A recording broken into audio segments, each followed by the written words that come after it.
Since his childhood days racing karts under the guidance of his father Anthony, Lewis Hamilton has always favoured the yellow helmet. Together, the young Briton and his father added the blue, green and red ribbon effect. Since then, other changes have been gradually introduced during Hamilton's rise to the top.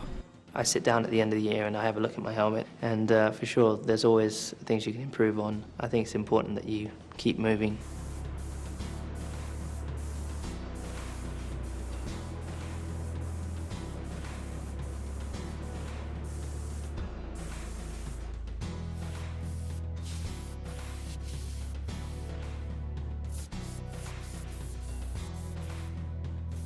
Although Hamilton is the first Formula One driver to finish his first 3 races on the podium, his success has not gone to his head, so to speak.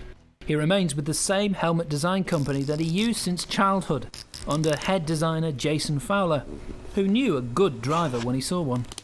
We've been painting Lewis's helmets for about 8 years now. It started when he was racing karts. He was just starting to hit the big time and winning races, and he approached us to paint his helmets, and we were more than happy because we could see he was a driver that's going to go far.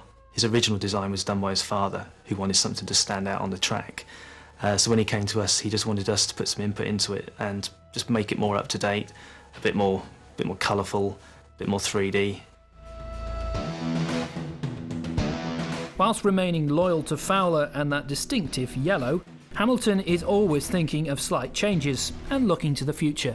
I always want to keep the same design. I think it's important because everyone notices me from it.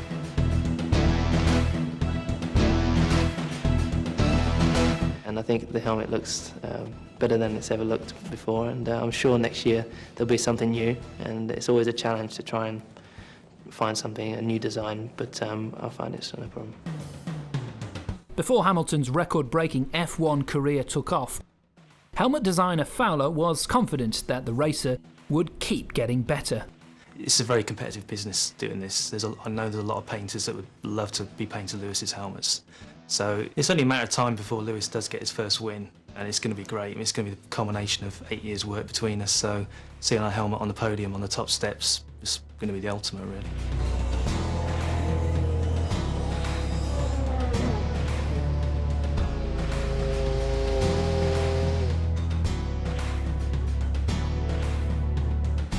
The design may be basically the same, but when the 2007 Monte Carlo Grand Prix was getting underway, Hamilton's helmet took on a new sparkle. At a presentation organised by Diamond Company and McLaren team sponsor Steinmetz on one of the larger floating palaces, a yacht moored in the Mediterranean Principality's exclusive harbour, Lewis Hamilton had a taste of Monaco's millionaire lifestyle when he was handed a diamond-studded helmet to wear in the coming Grand Prix. Hamilton and double world champion teammate Fernando Alonso were to wear the helmets with Monaco 07 written in white diamonds on the side. The helmets were then to be auctioned for charities chosen by the drivers. Both drivers flanked a model wearing the Ponner Halo, a necklace made up of at least $50 million worth of stones cut from one 316-carat rough diamond, the largest to come out of the De Beers Venetia mine in South Africa.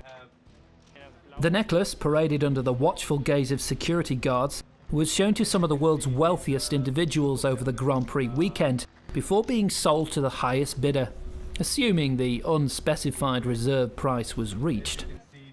Both McLaren drivers were also given $10,000 rings, each one with a tired tread motif in diamonds, to keep. The gathered reporters were wondering if this meant that Hamilton was now a diamond expert. So does this mean you're officially a diamond geezer?